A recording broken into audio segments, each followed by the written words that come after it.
सोचिए जरा, कैलेंडर की कोई एक तारीख, क्या वो सिर्फ एक नंबर है या उसमें पूरी की पूरी कहानियां छुपी हो सकती हैं? 22 मार्च एक ऐसी ही तारीख है। आज हम साथ मिलकर देखेंगे कि कैसे ये एक दिन, सिर्फ एक दिन, सिख इतिहास की सदियों लंबी कहानी को हमारे सामने लाकर रख देता है। तो सवाल यही उठता है कि भाई एक दिन में कितना इतिहास समा सकता है। मतलब सुनने में तो लगता है कि ज्यादा नहीं है ना? लेकिन कुछ तारीखें होती हैं बड़ी खास।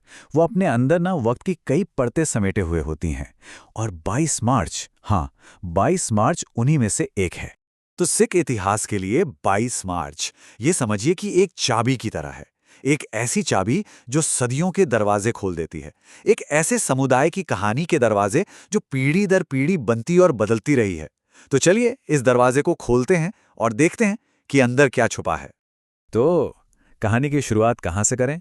जाहिर है इसकी आध्यात्मिक जड़ों से। चलिए सबसे पहले वक्त में पीछे चलते हैं और देखते हैं कि इस तारीख पर ऐसा क्या हुआ था जिसने इतिहास की दिशा ही मोड़ दी। ये बात है साल 1664 की। जगह दिल्ली। यहाँ राजा जय सिंह मिर्जा के बंगले में एक बहुत ही ऐतिहासिक मुलाकात हुई। साहिब श्री गुरु तेग बहादुर जी और साहिब श्री गुरु हरकृष्ण साहिब जी दोनों यहाँ पहली बार मिले थे। अब ये सिर्फ एक आम मुलाकात नहीं थी, नहीं, ये तो सिख इतिहास के एक बिल्कुल नए चैप्टर की शुरुआत थी। और सबसे दिलचस्प बात पता है क्या है? जिस जगह पर यह ऐतिहासिक मुलाकात हुई थी ना, आज ठीक उसी जगह पर गुरुद्वारा बंगला साहिब है। दुनिया भर के सिखों के लिए ये एक बहुत ही पाक, एक बहुत ही पवित्र जगह है।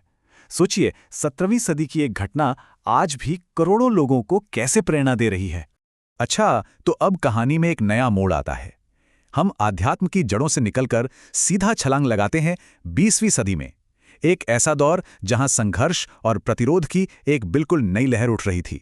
और देखिए, इतिहास का कमाल देखिए। इसी एक तारीख है, 22 मार्च ने हमें दो बहुत बड़ी शख्सियतें दी।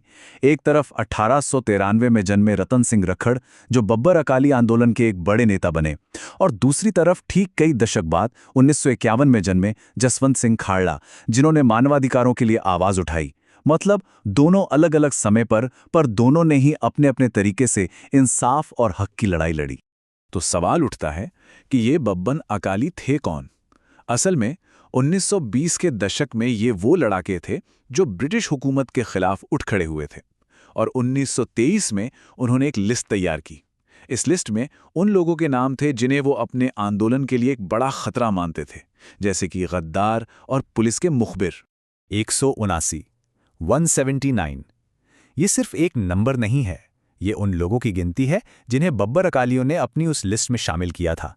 इससे अंदाजा लगा सकते हैं कि उस दौर में तनाव और संघर्ष किस हद तक पहुंच चुका था। अच्छा, उस वक्त विरोध जताने का एक और बहुत जबरदस्त तरीका था, जत्था। अब जत्था का मतलब सिर्फ लोगों की भीड़ नहीं है, नहीं, ये एकता की एक मिसाल थी। जब लोग एक कॉमन मकसद के लिए एक साथ मिलकर मार्च करते थे।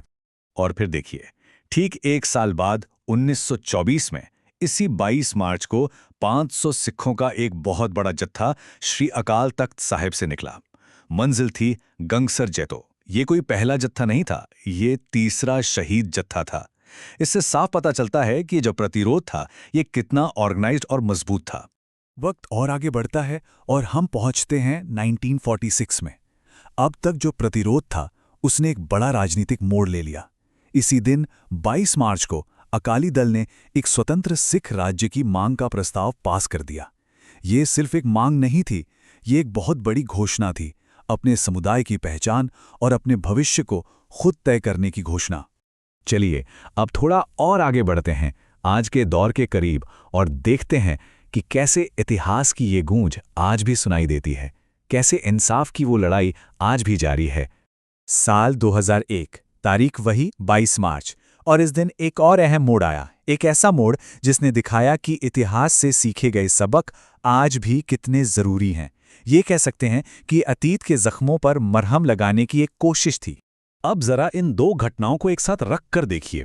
एक तरफ 1951 में मानवाधिकार के लिए लड़ने वाले जसवंत सिंह खाड़ला का जन्म, और दूसरी तरफ ठीक 50 साल बाद 2001 में पंजाब विधानसभा में ऑपरेशन ब्लू स्टार को लेकर अफसोस जाहिर करने वाला प्रस्ताव पास होता है। ये क्या दिखाता है?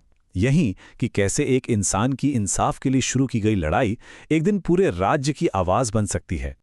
तो हमने क्या देखा अब तक? कहानी शुरू हुई 1664 की एक आध्यात्मिक मुलाकात से, फिर हमने 20वीं सदी का संगठित प्रतिरोध देखा और फिर हम पहुंचे 21वीं सदी में न्याय की खोज तक। कमाल की बात है ना, कैसे 22 मार्च की एक ही तारीख इन सभी अलग अलग घटनाओं को एक धागे में पिरो देती है। तो एक गुरुओं की मुलाकात से लेकर विधानसभा के एक प्रस्ताव तक 22 मार्च की ये तारीख हमें एक पूरी कहानी सुनाती है। एक समुदाय की विरासत की कहानी, उसके संघर्ष की कहानी और इंसाफ के लिए उसकी कभी न खत्म होने वाली तलाश की कहानी। और ये पूरी कहानी हमें एक आखिरी सवाल पर लाकर छोड़ देती है कि हमारे अपने कैलेंडर में, हमारी अपनी जिंदगी में ऐसी कौन सी तारीखें हैं जो शायद ऐसी ही अनकही कहानियां अपने अंदर छुपाए बैठी हैं। हो सकता है इतिहास किताबों में नहीं, बल्कि हमारे चारों तरफ ही हो, बस उसे देखने वाली नज़र चाहिए।